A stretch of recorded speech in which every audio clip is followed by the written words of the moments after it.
All right, I think we're ready to go here. So hello, everyone. My name is Parker Burns. I'm associate with Bell Nunnally Martin. I'd like to welcome you to the DAYL's Coffee with the Court series.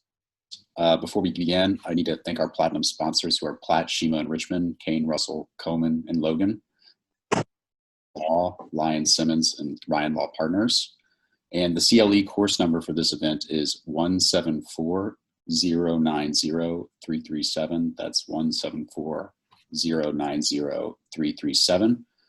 So in this year's Coffee with the Court series, the DAYL is introducing young lawyers to judges in the federal courts near Dallas and providing an overview of those courts with the judges. We previously heard from judges in the Northern and Western districts of Texas, and on August 11th at 8:30 a.m., we'll be visiting with Chief Judge Priscilla Owen of the Fifth Circuit.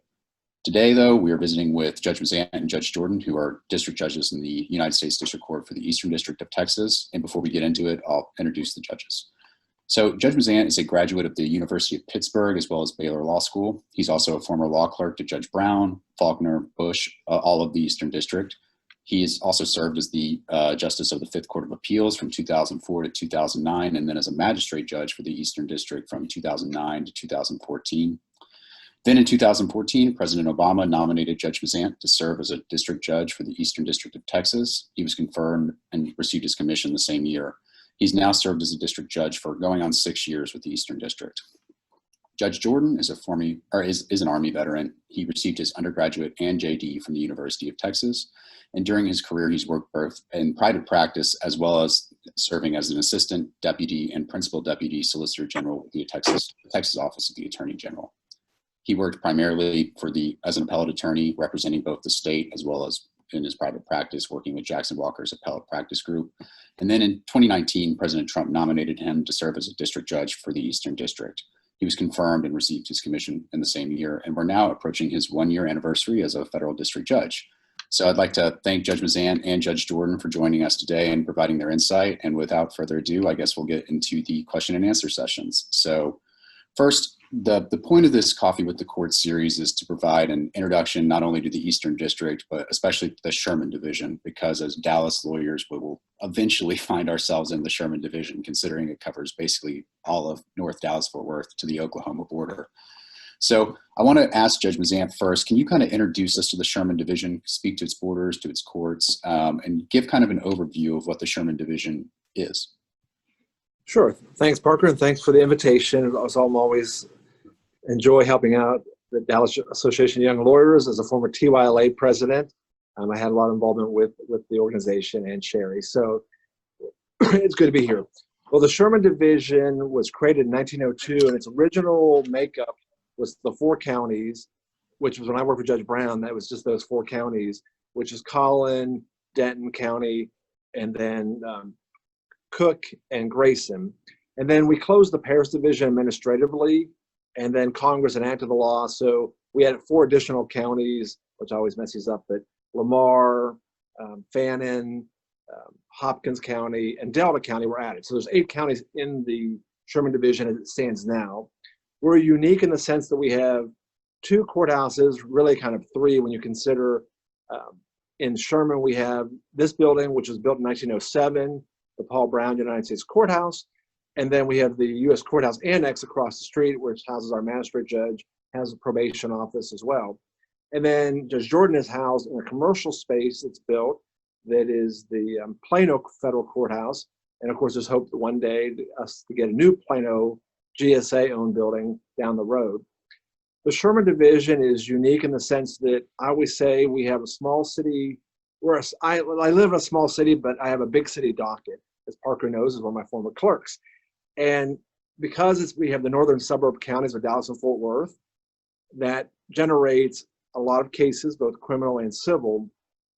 On the criminal side, the Sherman Division gets about 50% of all criminal cases for the whole Eastern District are filed in the Sherman Division, which are split between Judge Jordan and myself. And then on the civil side, we have the most civil cases, at least in the last few years, are filed in here as well. So it's a very robust division that keeps us very, very busy. And both Judge Jordan and I both have very heavy caseloads, but it's so I think that's a general overview of the Sherman Division. Well, thank you for that. I mean, you've been an institution in the Eastern District for a number of years, both as a magistrate judge and a district judge, and I'm sure a lot of us have had cases before you. But someone who a lot of us haven't had a chance to meet before is Judge Jordan. So Judge Jordan, could you speak a little bit about your experience transitioning from your private practice last year into a district judge and what that's been like? Sure. Thanks, Parker. Like Judge Mazzant, I'm glad to be speaking to the Dallas Young Lawyers Association and appreciate the invitation. It's been a very interesting transition. As you noted in my bio, I've been an advocate for about 25 years, so I was not coming from the bench. So I think the biggest transition is what one might expect, which is that you come from an approach to the law, which is an approach of advocacy, to an approach where now you're charged with resolving cases and administering justice. So it's a different way of approaching legal analysis in a way. There's a lot of similarities to what you're doing as a lawyer, but obviously some critical differences. And it's a different way of writing. Particularly in my years focused on appellate law, much of what I did was writing, but it was advocacy writing. And so I think that over the course of this year and going forward, a lot of what I'm doing is adjusting the approach and how I write and how I approach legal issues with an eye towards resolving disputes as opposed to working on advocacy positions. Thank you. So one of the things I think that a lot of young lawyers struggle with and is kind of new to them when they get out of law school is that you kind of are taught in law school that you've got the state and the federal courts. And then when you get out into private practice, you realize that every federal court in Texas is very different and they all have their local rules. So to me, after practicing for a few years now, I found that the Eastern District, at least in my opinion, has the most local rules compared to what we see in other districts. And so I wanted to kind of touch on that to give some young lawyers, a little bit of an overview of that. So first I want to talk about discovery in the Eastern District, which is kind of a different beast compared to every other district court in Texas. So first I want to talk about notices of disclosure, which are required at the beginning. That's one of the things that is different about the Eastern District. We've also got that the local rules actually provide a definition of what's relevant to a party's claims or defenses. So Judge Mazzant, I wanted to ask you, why does the Eastern District have these special discovery rules, and what are they hoping to promote? Well, first of all, Parker, it goes back to kind of back when Judge Parker was our chief judge years ago. Probably none of your audience is ever going to remember the expense and delay reduction plan. And the Eastern District was a pilot in that, and it gave some extra funding to allow us to do that. So we adopted local rules that eventually morphed into what they are now with the amendments of the civil rules. But the whole idea was to streamline litigation, to make it effective, easy, and with a fixed trial date, but also with discovery to this idea that in the Eastern District, you don't have to do requests for production. Now, they happen all the time in cases, but under our definition, you have to produce everything that is relevant to a claim or defense. And our local rules, as you mentioned, actually provides a detailed definition. I think we call it considerations that you should consider in looking at what should be discoverable. And it does cause some consternation for some parties because, sometimes parties won't ask for everything, but it certainly documents. I don't know if, Parker, you had that experience with your trials with me, but sometimes it comes up at pretrial conference or trial where they try to offer something and they're like, well, it's never been produced. And they're like, well, they never asked for it, but it was clearly relevant based on our local rules. So the whole idea was to streamline litigation. And I think that's unique about the Eastern District. Although every judge can have their own standing orders, as you know, I don't have any because the way I operate, but our local rules provide really a guideline. And so some courts, every judge may do something differently. Here, there's a little more uniformity, at least how we approach the case from the beginning. And then every judge can deviate a little bit, but and you always need to know your judge because Judge Jordan and I may do things a little differently, although I think we've been pretty uniform on the way we're handling certain matters. If you go to a different division, like our chief judge may do things a little differently than I do. But all in all, the idea behind our push to kind of uniform is to make the process easier for everybody. Yeah, I mean, I did have that experience with you where a party tries to say they never asked for it, but because of the local rules as well as your order governing proceedings, it should have been produced no matter what. And I thought that was always a way of streamlining things a little bit. Kind of in that same vein, the Eastern District has something else that's unique, which is called the Discovery Hotline. Judge Jordan, could you kind of let the young lawyers here know what is the Discovery Hotline, how can it be utilized, and what's its purpose? Well, I think the Discovery Hotline's purpose is to allow lawyers to have ready access to a judge to resolve a dispute sort of in real time, a discovery dispute. And again, it has the same, I think, overarching objective of streamlining proceedings, that rather than the parties having to stop a deposition or stop in other ways what they're doing and start filing documents with the court, they can get an answer from a magistrate judge quickly. They can get on the phone and get an answer quickly and move forward. So I think it's another device that the district provides that allows the parties to keep the case moving. The hotline number, the parties can always get through and reach someone, and they can get a quick answer on a discovery question. So in our view, that's very helpful to keep cases moving. Just add to that, just to say that the hotline was created with the expense reduction plan that was instituted by Judge Parker, and we've kept it even different iterations of our local rules. And as a former master judge for almost 6 years, I used to man that, and it really is just kind of general justice of calling in a deposition, and it usually comes up, as for the young lawyers here, it comes up from people who have never practiced in our district and understand what you can do or can't do in a deposition. So people start instructing the witnesses not to answer questions. That's a big no-no in our district, so don't do that. But the hotline is set up to help that. I will add that in my cases, I typically tell the attorneys, before calling the hotline, just try to call my chambers first, and I'll try to handle those issues if I'm available. Okay. I mean, kind of on that line of question, or on that answer, I mean, I think the magistrate judges are screaming at their cameras right now saying, make sure to clarify, when is it okay to call the Discovery Hotline? So I'd like to get an answer from Judge Jordan. When is a good time to call the Discovery Hotline? And when is another time when you should just either call chambers or file a motion? Well, number one, I have the same policy as Judge Mazzant, which is I do prefer that for an issue that might be a hotline issue or another broader discovery issue, we do want you to work through chambers first. And I think we can talk about that more generally.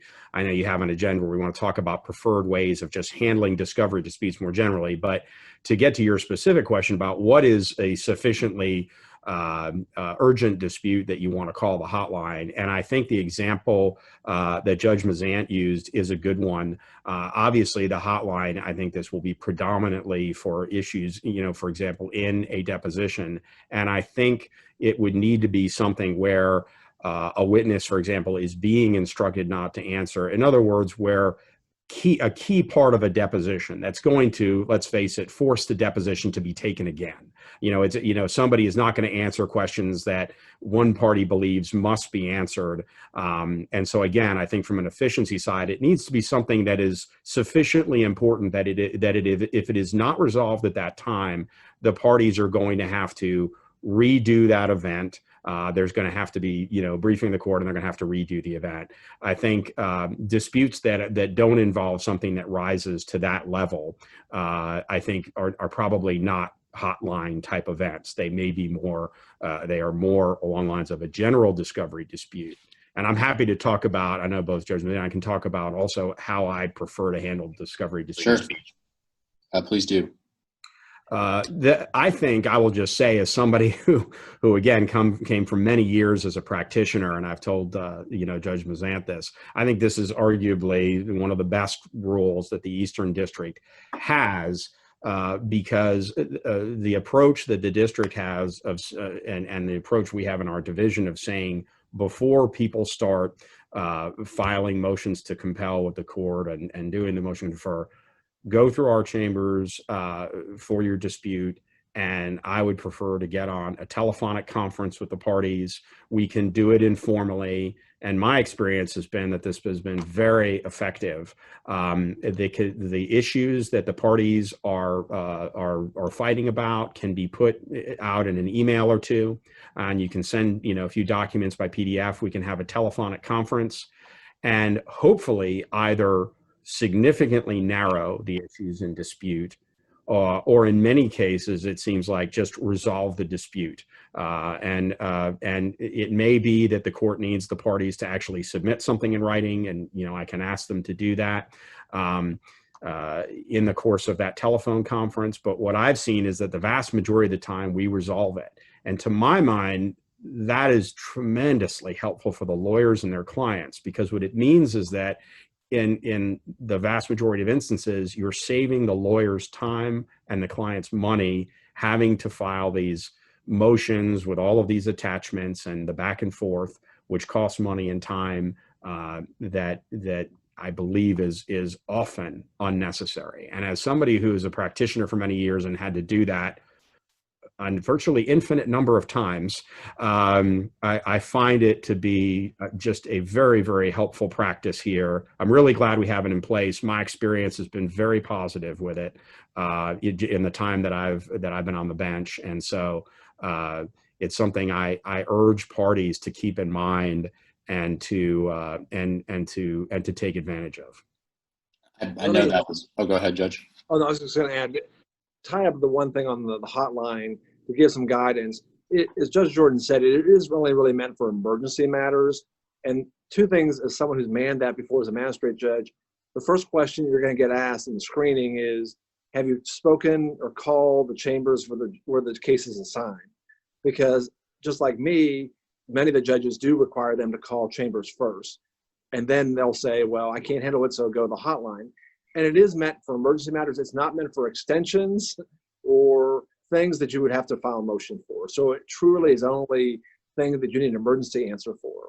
And then as to what Judge Jordan said, I've been using this procedure since I was a magistrate judge in terms of deciding discovery disputes. I would say the area that I have to ask for briefing on, and it's rare, is usually the area of privilege. It is not really possible to decide privilege issues other than in a global sense on that phone call. But it is a thing I think that Judge Jordan and I both get praise for most from lawyers who are practicing, because it escapes the ability to have to do briefing. It's very cost effective. And for about 80% of the cases or more, we resolve the dispute. And usually I don't even know what it is. As Parker knows, they'll take down the information. I try to go in as cold as possible. I don't necessarily want to know what the issue is, because the law clerks do the intake. They set it up. And usually the way I start every call is, okay, after we get their appearances of the record, I just say, well, whoever initiated this call, and go ahead and talk first and tell me what the issue is. That's usually how I start every one of those calls. I mean, I know I came from a different district before I worked for you, Judge Mazzant, and that was one of my favorite parts as a law clerk, is that discovery motions were not filed as often in the Eastern District as they are in other districts. And as a practitioner now, that is also something I enjoy, because you can usually get an answer to your discovery dispute in a few days instead of having to brief it, in some cases waiting up to 4 or 5 months before you're going to get an answer on the discovery dispute in a different district. Well, it's the closest to being out in the Wild West. We're shooting from the hip. Sure. Make those decisions. But I think in the end, I think attorneys like it, and it's something. It's not necessarily done uniformly in the whole Eastern District. Some judges do that, but it is done uniformly in our division. So I think the magistrate judges also do it that way too. Now, on this topic, we actually have a question from the audience, which is from Catherine Britton, and she's asking kind of what you were talking about earlier, Judge Mazzant, these deposition no-nos. So she's asking, how would Judge Jordan view witness coaching during depositions? And I'll go ahead and add to that, what are some other no-nos to both judges? Right. I can start on this one, which is, I think that it's going to be rare. So I'm going to answer this first from the hotline perspective. I think that it is going to be rare that what, let's call it, improper witness coaching would rise to the level of a hotline type issue. But needless to say, it depends on the facts and circumstances of the situation. But we know that is in many instances. And so I think that lawyers need to be very, very careful about that. But, in terms of the hotline issue, that's not something that I think on its face, I would say in most typical circumstances would be a hotline issue so much as something that played out otherwise. Well, as a former master judge, just not to respectfully kind of disagree, maybe is that it does come up usually in the context of an attorney who's never practiced in our district going against an attorney in a deposition who is from our district or practiced extensively in our district, and they're trying to coach the witness by the speaking objections, because really the only objections to the deposition should be form. And so we would get those calls more than anything else of saying, you know, Judge, please stop this practice, because they were trying to coach the witness. Now, it did usually, there are cases where that would resolve itself. We would intervene there, but we would see that in a motion for sanctions later, in a motion before the district, whatever judge had in that case. Well, thank you very much.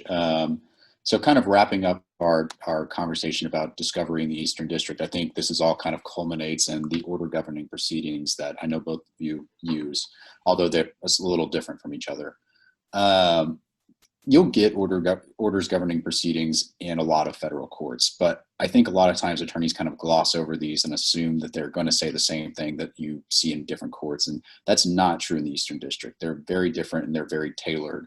How do you tailor your order governing proceedings, and what should attorneys be aware of that's in them? I'll let Judge Mazzant start on it. That's fine. So for my cases, and I think Judge Jordan and I, we try to stay as uniform as possible. I will tell you, with no standing orders, I'm always encouraging the parties to try to look at new agreements or try new things, and that's why I don't have any standing orders. And the same with Judge Jordan and our utilizing what we call the OGP is that I am totally open if Judge Jordan has made changes. We're trying to stay on the same page. I'll change mine to try to keep the division as uniform as possible, because I'm not tied to any certain way. I'm always open to looking at things differently. I do have a different OGP, and I think Judge Jordan does too, for patent cases, but otherwise they're pretty uniform. And then when we get the case manager report in, we'll tailor the scheduling order, because some cases are just based on administrative record, or it could be a collective action case or a class action case that requires kind of different steps that may not be reflected in the OGP. I think the biggest difference is you're looking at our OGP is dealing with discovery and how we lay out all those different things of how discovery should be done in our district, our no excuse policy, as well as it has a whole number of other things that give answers to questions to the attorneys. So I think it's something you should look at, because there are things that can be helpful to y'all. Sure, thank you. Yeah, I was going to say that I think at the OGP stage, so that order I think is not so much case tailored. You know, as Judge Mazzant said, I think other than between patent cases and other cases, but it is an important document that attorneys should be looking at, because it does have per the district's procedures, it does have some important pieces in it about, again, additional information that should be getting disclosed, and that's getting disclosed by the parties even before you're going to appear for the Rule 16 conference, and that is expanded from what you see in the federal rules. I do, and I agree with Judge Mazzant that where you see more of the tailoring starts to come in the scheduling orders for cases. So I think where you start to see a lot more case-specific approaches has to do with the initial scheduling order and the scheduling orders going forward, and that's what I found. But the orders governing proceedings are more typically look alike, other than the ones that are more specific to patent cases. Kind of on that note, talking about the scheduling orders, I mean, the Eastern District is known, especially the Sherman Division, as having a pretty tight scheduling order. So, parties are typically going to be held to their deadlines that are in the scheduling orders. And there's a lot of civil trials in the Eastern District, Sherman Division, especially compared to other federal divisions. Is that engineered in a way, or do you set talk to us about how you go about creating the scheduling orders for the parties, and why we see so many trials in the Eastern Districts? And then I want to talk a little bit about some of the unique things y'all do in trials. Well, one thing, if it's okay if I go first, is that fine? Or Jordan first, or? Go ahead. Okay. So I do think that in a pre-COVID, environment, this is kind of the way this is set up, at least for my cases. In this COVID environment, there's all these exceptions because of how as we resume trials. But typically, what I tell the parties is on the case manager report, that is the time the court will decide where we're going to set it for trial. And that's the time we should know if there are special circumstances in the case that require it to be longer. Because typically, once I set it for the pretrial conference in that trial window, it is set unless good cause is shown. And good cause isn't, oh, I have more discovery I want to do. Well, as Parker knows, cases, I was like, go take the more discovery. Go ahead. Still keep the trial date. And then, or second, we're just not ready to go to trial. That's never going to get you a continuance typically. So it is designed, at least for my cases, to have a fixed trial date. It doesn't mean that I won't continue. There can be good cause shown, but you have to show that. And it is shocking to a lot of parties when they file joint motions to continue, where everyone agrees, and I deny them. So now that's a pre-COVID. During COVID, I will tell you, I have denied no really continuances during the normal pretrial part of the time. And I usually do it in 30-day increments. Now, trials, like I have resumed trials and I'm in trial right now, that's a little different situation. On the eve of trial, I may deny a continuance even during COVID. But during the normal process, the cases are designed to have a fixed trial date, partly because attorneys procrastinate. And so, as a former practicing attorney too, it's just one of those things that having a fixed trial date will either cause the case to settle or we'll go to trial. And in the Eastern District, we're fine. We love going to trial. So. Judge Jordan, is that generally the same for you? Yes, I mean, I was going to say one of the advantages that I think is known as for practicing attorneys out there, it was for me, is that one of the advantages of being in federal court often was that cases would move more expeditiously and you would have more certainty in trial dates. And I actually think that's a benefit in most instances for parties, that you have trial dates that you're going to be held to more strongly. So I think that's a good practice for this division, that generally speaking, you have a very thorough process that you're going through in terms of when you're doing the scheduling conference, and when that first scheduling order is put out, you've gotten a lot of input from the parties. And again, going back to the orders, like our OGP and that, we let the parties know, this is the time to advise the court of circumstances that may call for a trial date that might be further down the road than you might otherwise expect. And so I do think that, it is helpful to the parties that these courts are going to generally hold you to that trial date that you've put in that initial scheduling order. But I would also say that, part of your question, Parker, was how do you, sort of tailor these for cases? And so a lot of you may have an initial scheduling order in a case where, let's say, somebody has suggested that they may be moving for class certification, but they haven't moved for class certification. So let's say you have a case where then the motion is made and now you have class certification pending. In a circumstance like that, I'm just using this as a hypothetical, then I may wind up doing a new scheduling order that is focused on how we're going to handle the certification issue. So we get that done, and then we're moving forward from there. I use that as one example of where we have the flexibility, if we need to move dates and to alter the scheduling order down the road based on what is happening in the case or what may be involved in the case. And the obvious caveat right now, as Judge Mazzant pointed out, is that with the COVID-19 situation, we've also had to move, dates and move some trials where there have been issues with regard to, parties being able to appear, travel was involved, and all the other things that are coming up. We have parties that, that have situations where they're uniquely affected by the pandemic and the ability to retrieve information and things like that. So I think the courts needed to make a lot of decisions that were case specific on how far to move things down the road while still keeping the case moving. And I think that both Judge Mazzant and I take a very flexible approach on that where needed. But the guiding principle is always, we're going to move this case as expeditiously as possible to trial And again, I think that's a benefit for the parties, because I think that forces lawyers to move the litigation process. And if there's going to be a settlement, it forces consideration of settlement earlier. Sometimes you have instances, and this can happen in certain state courts, where you're just getting delayed and delayed and delayed, and cases drag out for years and years and years. And I think one of the great advantages of federal court is that happens a lot less often. Yeah, I agree. I think it's an advantage for the parties in general to just keep the case moving. But on the topic of trials, if you're a young attorney and you find yourself in the Eastern District, there's going to be some unique trial experiences.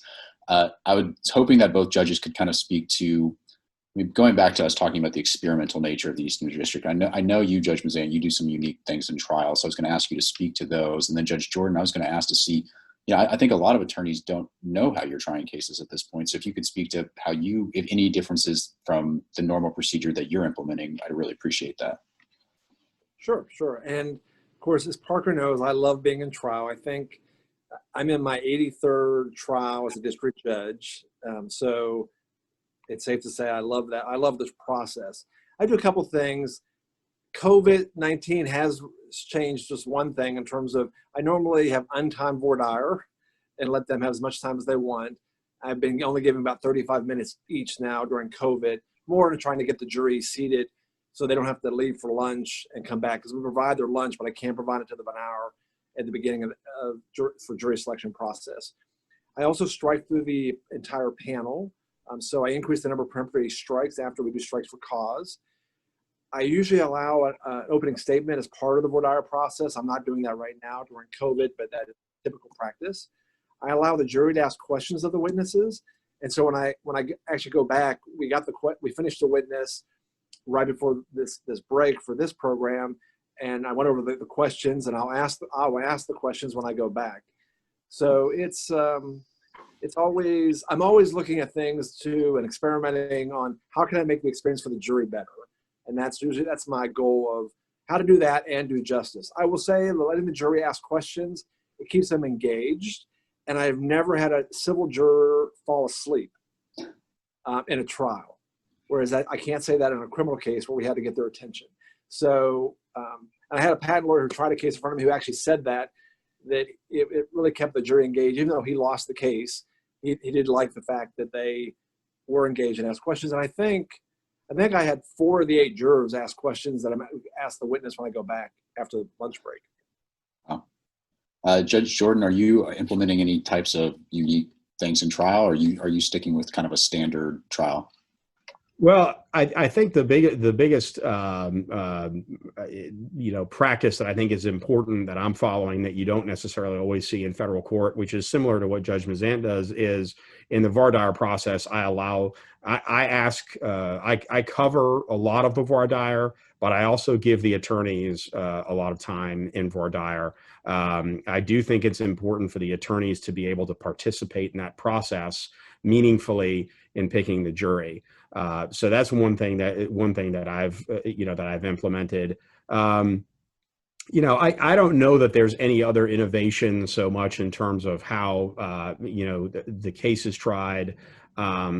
Other than, I do think it benefits, again, everybody tremendously if you've handled as much as possible in pretrial, as many of the evidentiary issues and other issues that are coming up as much as you can of your jury charge issues before you're starting the trial. Some of that is going to be unavoidable. You're going to be handling it and finalizing the charge, obviously, during the trial. But I think the more you can deal with upfront in our pretrial and have a very exhaustive pretrial, it's going to make it a lot better for the jury, particularly because it means you're going to have less instances where the trial is being halted.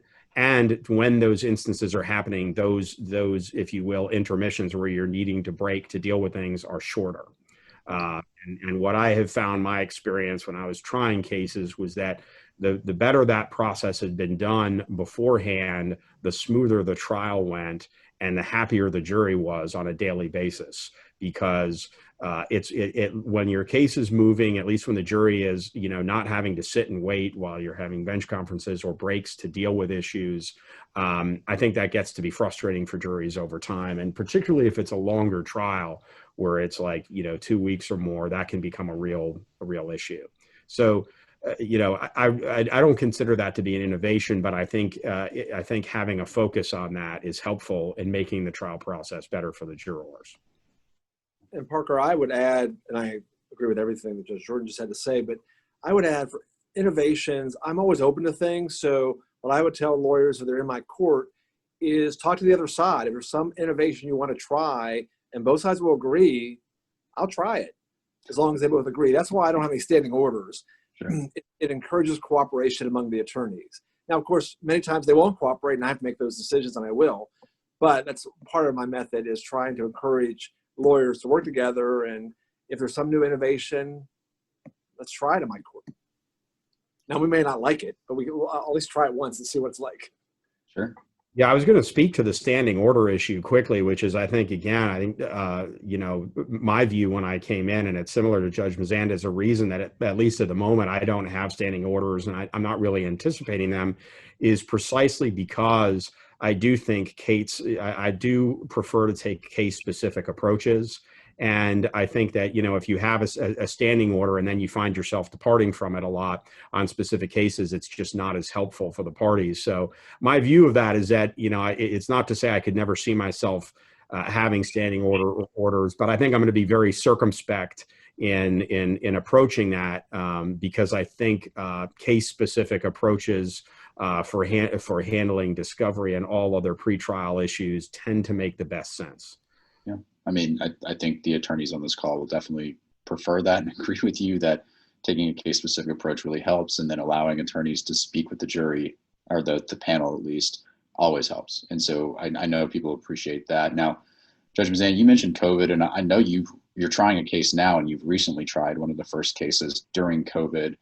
How has COVID affected the Eastern District? What changes have you had to make? I'll start with Judge Jordan on this. What kind of approaches are you having to take now with COVID? And I know this is kind of a beaten horse at this point. It's talked about on every CLE, but I thought we'd at least touch on it here. Well, yeah, I'm sure that it's interesting to hear from lawyers, and I still talk to some of my former colleagues or lawyers I know who are out there practicing, about the different approaches they've seen courts take. So I think it's a useful question right now, because state and federal courts are finding different ways to deal with this. So in our district, we've had great leadership from our chief on this issue, and a lot of collaboration amongst our judges and talking together about what are the best ways to approach handling proceedings during the COVID-19 situation. So I'll get to trials in a moment, but I think that what we've seen and what we started with was that we basically suspended for a period of time all basically in court hearings. And so we moved to a period of time a few months ago where we were doing things pretty much exclusively via video and via telephone conferences. And then gradually, and that was sort of, in that time period, when it was March and April, and around May is when we started, beginning to have, more hearings that were in person again. And so, for example, this last month of June, and now as we moved into July, we've had in-person hearings for sentencings, and we have scheduled in-person hearings for civil cases. But I will say that we have had instances where the attorneys or their clients were not comfortable.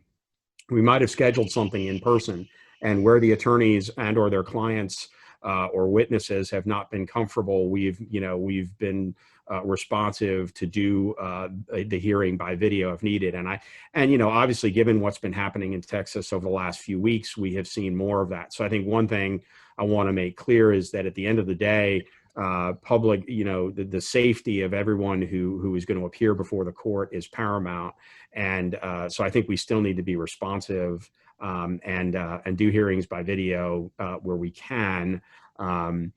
And I would say, though, that for the in-person hearings, what we're doing is we have a number of protocols for the courthouse, wearing masks, people who would not be permitted to enter the courthouse. We have a standing order that applies to the entire division that I would encourage attorneys to review, that has to do with all of our protocols. Obviously, we have social distancing and sanitizing.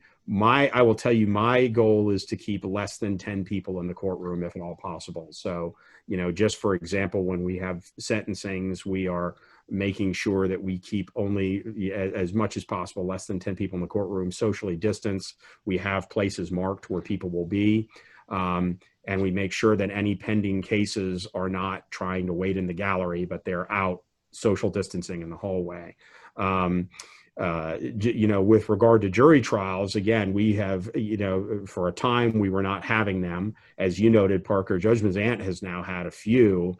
And the way that, my docket has been going, we haven't had one yet. So needless to say, I'm going to be picking Judge Mazzant's brain for all of the wonderful, he's really put in place, which I'm sure he'll talk about in a moment, some great protocols. But we have other judges in the district, like our chief judge and Judge Schrader, who have also had trials. And I think we're getting sort of our institutionalized knowledge of what are going to be best practices, what works and what doesn't.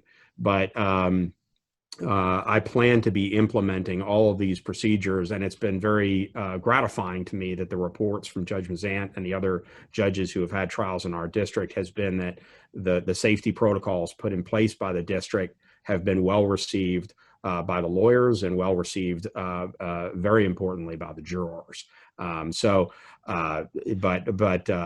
Mazzant and I talk about this a lot. I'll let him talk about the protocols that he's found have been helpful with handling juries.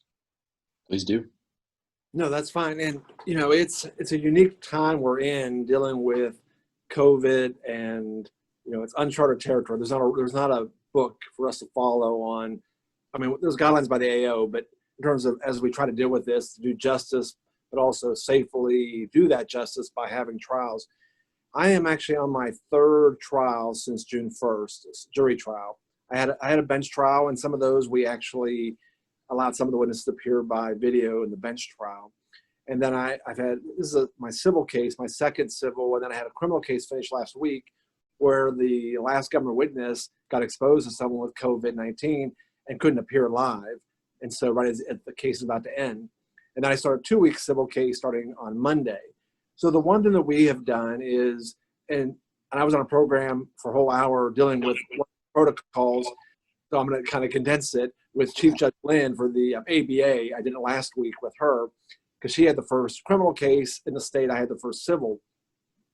So what we do is, with the summons, we send out a letter that comes from the judge explaining what protections we're going to do for the process in terms of hand sanitizer, all the things that Judge Jordan mentioned, but also gives them the opportunity to reach out to us if they have a problem. So it gives us the ability to weed through people who might have concerns about COVID and can raise those with us so we don't have to necessarily bring them in. And then the day of jury selection, we take temperatures of all the jurors entering the building. Everyone has to have a mask. And I will tell you, my first jury trial, civil case, I gave everyone the option after the jury got selected, and most of the jurors and the lawyers took their masks off. So that was something that I revisited. And so for my second trial, and even for the third, everyone has that. We have a mask policy. So everyone wears a mask through the whole trial, even me. Now we take it off. I take it off at the bench, but if any attorneys approach me or approach the bench, I do put that back on. And so we take all these different various protocols, social distancing. We space everybody in the courtroom, both for the criminal case as well as the jury box. They're spaced. And so we take their safety at the utmost importance to make sure that's not a problem. The thing that I think surprised me the most about doing jury trials in this environment is that, for the most part, like the first trial, the jury had no concerns. The attorney tried to probe this issue to see, hey, does anybody have a problem serving, or would they be distracted because of COVID? Not one hand went up. For my second trial, the criminal case, there were a few concerns. Clearly, they did not read my letter because they had some health conditions and didn't feel comfortable coming. which they would have never had to come if they had actually read the letter and called my chambers. But for the most part, the second jury too, they had no concerns. And I always tell the story in the first trial, one of the jurors who did wear the mask the whole trial said to me, I have a health condition. If I got COVID, I know it'll kill me. But I wanted to serve. I wasn't going to live my life in fear. And so I wanted to be here, even though I knew I could have been excused if I had raised it. And then for the last trial, the criminal trial, I had one juror tell me after it was over, well, we all felt safe and we appreciated what everyone did. You have more protocols than my office does. So, because we have hand sanitizer all throughout. We wipe everything down after every witness. And so we're doing everything. The only thing that was criticized that I'm making sure we correct this time is I think it goes back to grade school. When you line up to come into the courtroom and leave the courtroom, the jurors were not social distancing, even though I told them they have to self-regulate that. Well, now the CSO enforces it and is telling them, okay, you're not 6 feet apart. But you think they would do that themselves. But that is just something so we're learning something as we go along. And, it was more challenging in a criminal case. I will tell you that. There's a lot more resources. You have co-defendants who are in custody testifying. So there were just more challenges. Spacing them in the courtroom, like the jury was back in the gallery once we got them seated, because I couldn't social distance, 14 or 16 jurors. And so, and there were other issues like making sure it's a cross-section of the community, and that challenge was made in my criminal case. So it just has more challenges. But I will say, again, the most surprising thing is the juries all seem excited that we're back doing trials. Now, I will say one other thing is we have an advantage that Judge Lynn and I, we spoke about that some courts don't have, is Judge Jordan and I are basically the only tenants in the building. So we have the ability to take over the building to do a trial that you can't do in Dallas. Sure. Well, I had a few more questions, but we've got one from the audience that I think is actually pretty interesting here. And it kind of goes back to our discovery talk earlier. And it's from Matt Acosta. And he says, to what extent is the model order regarding e-discovery in patent cases considered as a good benchmark in a traditional civil case, where these days e-discovery can often be overwhelming? So I think his question is more interesting than mine. So I'll pass that to you. I'll start with Judge Mazzant on this one. Okay, well, let me say the e-discovery order, I don't usually ever enter those other than in patent cases or in complex civil cases like my trade secret cases. So it's something that is addressed in the case management report on whether we need to enter something. And if it is in that court category, there's usually not an issue with e-discovery, but it is something I do think in my trade secret cases, they model it usually after the model patent one. So that is something. And then every once in a while, there's disputes about the extent of that, and believe me, we do have discussions about the number of custodians and the search terms, and I have to resolve those disputes. But I think it's a good starting point that most attorneys do use that in the commercial non-patent cases. I was going to say, I think I see the model one, like Judge Mazzant was saying. I see that our model in the patent context frequently. I think e-discovery issues, writ large, I think again are often a case-specific issue, and that was again my experience as a practitioner. So while I think that model order is good, and I've entered it in a number of patent cases, I do think as a general matter that it is because the particular e-discovery issues can be so case specific. I'm more inclined to take my default will be to take a case specific approach. And again, our orders, from the OGP forward encourage the parties to work together to figure out the parameters of expected e-discovery and to work out what they think are the best solutions. And so my default is to trust the lawyers to work together and to propose solutions to the court. The Judge Mazzant brought up an interesting area, just as one example, cases that involve big fights about source code issues, just for example, can involve some very complicated issues. They can involve third-party administrators. So I use that as one example of why, I think there's just not a one-size-fits-all approach. And I think both Judge Mazzant and I view that something we're willing to spend a lot of time on with the parties, because we recognize the importance of it. And we also recognize that we need to look at what's happening in your case to make the best decisions on how to go forward on those issues. Sure. Well, I think we've got about one more topic to cover here. We have about 8 more minutes, and then we'll try to answer any more questions that come up from the audience. At this point, I don't think we have any. No, we don't. So one thing I wanted to touch on here is, again, this is geared towards young lawyers who are either just entering practice or who've been in practice for a few years, is a lot of young lawyers are looking for federal court opportunities, either opportunities to try a case or work on a motion, but they're not always present even for more senior attorneys. Federal court cases just are by their nature more rare. So Judge Mazzant, with your tenure on the bench, I was hoping that you could give some advice from the judicial side of how can young attorneys get experience in federal court. And Judge Jordan, I was hoping that you, who have previously been with Jackson Walker as their co-chair of an appellate group, can kind of talk to young attorneys about how to do that within a firm setting. How can you seek out that kind of experience? Sure, Parker. So what I would say is it's an opportunity in our kind of civil rights cases where they're pro se defendants. So if you're interested in trying a case as a young lawyer, every once in a while, it's usually handled by our magistrate judges, because typically there's consent on those cases. But back when I was a magistrate judge, once you get past summary judgment on those pro se cases, the court will typically appoint a lawyer. They're not going to get much money because it's not like a CJA criminal appointment, but it gives them trial experience, and they at least get their expenses paid by the court.